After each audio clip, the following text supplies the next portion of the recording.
चलिए देखिए, ध्यान दीजिए, यहां पर एक फ्रेज है इट इज टाइम। ठीक है, इट इज टाइम एक फ्रेज है इंग्लिश का, और इसके 3 कॉन्सेप्ट हैं इट इज टाइम का, जो आपको सीखना बहुत जरूरी है, वेरी इंपॉर्टेंट, जबरदस्त है। ठीक है, टॉपिक देखिए, इसका मतलब क्या होता है इट इज टाइम का। इट इज टाइम मतलब कि समय हो गया है, कि देर हो गई है। कंफ्यूजन है, इसके 2 माने निकलते हैं, एक तो समय हो गया है और दूसरा देर हो गई है इट इज टाइम का। तो क्या वाकई में इसका मतलब इट इज टाइम का देर हो गई है या समय हो गया है, ये हम क्लियर कर लेते हैं। तो देखिए, इसके 3 कॉन्सेप्ट हैं। इट इज टाइम, ठीक है, इट इज टाइम, उसके बाद में टू लगा करके, यानी इट इज टाइम जो है आपको फ्रेज लिखना है इट इज टाइम, फिर इसके बाद में आपको इन्फिनिटिव का यूज करके सेंटेंस बनाना है। ठीक है, और दूसरा है इट इज टाइम, फिर इसके बाद फॉर लगाना है, इट इज टाइम फॉर, उसके बाद में ऑब्जेक्ट लिखना है, यानी किसके लिए समय हो गया, इट इज टाइम फॉर मी। जैसे मान लो हमने कहा कि स्कूल जाने का समय हो गया है, तो it is time to go to school.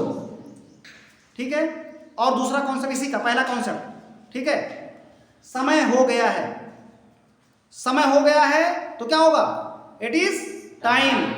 अब किस चीज को करने का समय हो गया है, वो आप टू लगा करके वर्ब की फर्स्ट फॉर्म लगाओ, सेंटेंस लिख लो। कैसे, इट इज टाइम टू, खाने का समय हो गया, क्या होगा, it is time to eat. तो आप लोग it is time to eat को कॉन्ट्रैक्शन में कैसे बोलेंगे, it's time to eat. It's time to eat, इसका मतलब खाने का समय हो गया है, पढ़ने का समय हो गया है, इट्स टाइम टू स्टडी, सोने का समय हो गया है, इट्स टाइम टू स्लीप, सोने का समय हो गया। अब इसी में अगर जिसके सोने का समय हो गया है, ठीक है, तो इट्स टाइम, वो चीज लगा दो, इट्स टाइम के बाद में आप ऑब्जेक्ट लगा दो, टू स्लीप ऐसे रहने दो। जैसे मान लो सोने का समय हो गया तो it is time to sleep हो गया।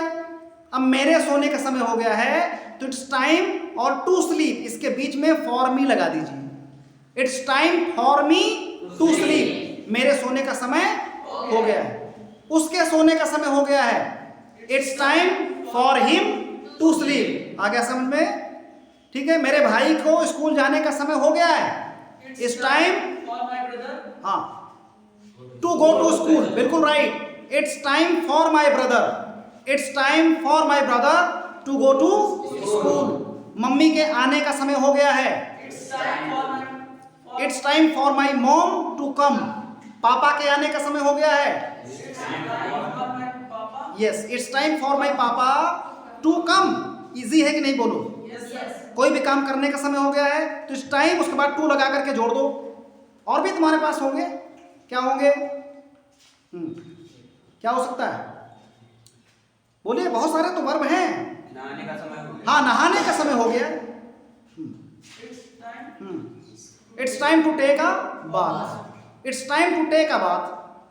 अब किसके नहाने का समय हो गया है, इट्स टाइम और टू टेक के बीच में लगा दीजिए वो ऑब्जेक्ट, उनके नहाने का समय हो गया है, it's time, very good, it's time for them to take a bath. ठीक है, समझ में आ रहा ना, ये उनके नहाने का समय हो गया, मेरे खाने का समय हो गया, मेरे जाने का समय हो गया है। आ रहा है, अच्छा है टॉपिक, नहीं बोलो, बढ़िया ना, यूज होता है, बहुत बढ़िया है, आप ऐसे बोल दीजिएगा। ठीक है, बच्चों के, हाँ, बच्चों के स्कूल जाने का समय हो गया है, तो हाँ, it's time for the children to go to school, सही है। टीचर के आने का समय हो गया है, it's time for the teacher to come, ये है। अब देखो, तो 2 कॉन्सेप्ट क्लियर हो गया। एक तो इट्स टाइम करके सीधा सेंटेंस जोड़ देना है आपको, बीच में ऑब्जेक्ट नहीं लगाना है, इट्स टाइम टू गो, और दूसरे में ऑब्जेक्ट लगाना, it's time for me to go, it's time for you to go, it's time for them to go. इस टाइप हो जाएगा ना, उनके साथ जाने का समय हो गया, उनके नहाने का समय हो गया। एक कॉन्सेप्ट में एक और जबरदस्त कॉन्सेप्ट है, जो कि मैं लास्ट वाला बता रहा हूं, इट्स हाई टाइम, बहुत ही बढ़िया। इट्स टाइम है ना, अब आपको टाइम के बीच में लगाना high, HIGH, it's high time, इसका मतलब है देर हो गई है। ठीक है, और एक और है, इट्स टाइम प्लस सब्जेक्ट और पास्ट टेंस, इट्स टाइम, उसके बाद हाय, फिर उसके बाद वही सेंटेंस। हाय जब लगेगा ना तो उसका मतलब देर हो गई है। ठीक है। इट्स हाई टाइम, उसके बाद में सब्जेक्ट लाओ और वर्ब की सेकंड फॉर्म डायरेक्टली लगाओ। कैसे? इट्स टाइम वी वेंट, पहला कॉन्सेप्ट समझो। इट्स टाइम वी वेंट, इसका मतलब समय हो गया है और हमें देर हो गई है, चलना चाहिए। इट्स टाइम वी वेंट, बड़ा अजीबो गरीब टाइप लग रहा होगा लेकिन बहुत जबरदस्त है। इट्स टाइम वी वेंट, इसका मतलब हुआ समय हो गया है और हमें अब चलना चाहिए, हमें देर हो गई है। समय हो गया और देर हो गई है, हमें चलना चाहिए। मतलब समय हो गया है और देर हो गई है, चलो चलें, हमें चलना चाहिए। इट्स टाइम यू वेंट, इसका मतलब देर हो गई है और तुम्हें चलना चाहिए। अब समझ गए? तो क्या होगा? इट्स टाइम, उसके बाद में सब्जेक्ट लाओ और वर्ब की सेकंड फॉर्म लगाओ। इट्स टाइम यू स्टडीड, समय हो गया है, ठीक है, हाँ तुम्हें पढ़ना चाहिए, हैं? समय हो गया, तुम्हें पढ़ना चाहिए कहने का मतलब है देर हो चुकी है ना, थोड़ी देर हो गई कहने का मतलब है। तो इसका अर्थ ये होगा। और जब आपको बिल्कुल देर बोलना है, बिल्कुल देर, तो वहां पर आपको हाई लगा देना है। कुछ सेंटेंस और बना दे तब हाई वाला करते हैं, चलो ठीक है। समय हो गया है मतलब कि चलो ऐसे करते हैं शॉर्ट में, देर हो गई है तुम्हें पढ़ना चाहिए, तो क्या होगा? देर हो गई तुम्हें पढ़ना चाहिए। इट्स टाइम यू स्टडीड, देर हो गई तुम्हें स्कूल जाना चाहिए। It's time you went to school, it's time you went to school, देर हो गई तुम्हें खाना चाहिए। इट्स टाइम, हाँ you ate, it's time you ate, ठीक है। समय मतलब कि देर हो गई है, चलो सोना चाहिए, देर हो गई सोना चाहिए, आपको सोना चाहिए, देर हो गई आपको सोना चाहिए। It's time you slept, it's time you slept. अब उसी में ना it's high time you slept करना है।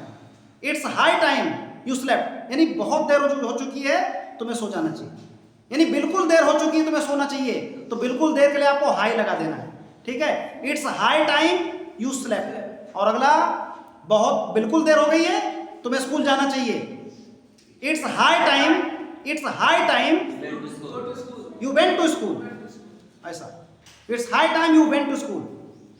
HIGH, हाई, हाई माने क्या होता है? ऊंचा, हाई मीन्स ऊंचा, HIGH, हाई मीन्स ऊंचा, वही हाई लगाना है। और कुछ सेंटेंस आपको आता बोलो तुरंत, क्विक, ऐसा बताओ। घूमने का समय हो गया, हाँ घूमने का समय बोल रहे हैं, देर हो गई है घूमने का, मतलब कि घूमने के लिए देर हो गई है, घूमने के लिए बिल्कुल देर हो गई है। इट्स हाई टाइम, हाँ इट्स हाई टाइम, है ना, इट्स हाई टाइम यू लगा करके, जिसको भी घूमने के समय देर हो गया मान लो, तो क्या होगा? हाँ it's high time you walked, ऐसा। और कुछ बताओ। घर जाने का टाइम हो गया। हाँ घर जाने के लिए बिल्कुल देर हो गई है, घर जाने के लिए बिल्कुल देर हो गई है, यानी आपको घर जाना चाहिए, बिल्कुल देर हो गई, आपको घर जाना चाहिए, तो क्या होगा? It's high time, it's high time you went to go to home, ठीक है। ये 3 कॉन्सेप्ट आपके लिए थे, अच्छा है ना ये कॉन्सेप्ट? तो इसमें ना 4 कॉन्सेप्ट एक्चुअली हैं। एक तो है इट्स टाइम टू गो, समय जाने का हो गया है। अच्छा चलो एक सेंटेंस कर लेते हैं, वापस रिवीजन कर रहे हैं। दुकान को खोलने का समय हो गया है, it's time to open the shop, it's time to open the shop, ठीक है। और यहीं पर पैसिव में करेंगे तो it's time for the shop to be opened, it's time for the shop to be opened, ये हो जाएगा। अब उसी में किसी को दुकान खोलने का समय हो गया, मान लो आपको दुकान खोलने का समय हो गया, तो क्या बोलेंगे? It's time for you to open the shop, बहुत अच्छे। It's time for you to open the shop, हाँ ये दूसरा कॉन्सेप्ट था। अब तीसरा क्या था? देर हो गई है, चलो चलना चाहिए, यानी हमें देर हो गई, चलो चलना चाहिए, तो इट्स टाइम बी वेंट। हमें खाने में देर हो गई है, तो क्या होगा? It's time we ate, second form, verb की सेकंड फॉर्म, ठीक है। देर हो गई हमें चलने के लिए, it's time for, it's time we went, it's time we went, वही है ना। चलो अब इसके बाद में क्या था? हाई वाला आ गया, बिल्कुल देर हो गई, घर चलना चाहिए, it's high time we went to go to home. इस तरह से ये सेंटेंस आप बना सकते हैं, ठीक है। चलिए अब अगला टॉपिक लेकर चलते हैं।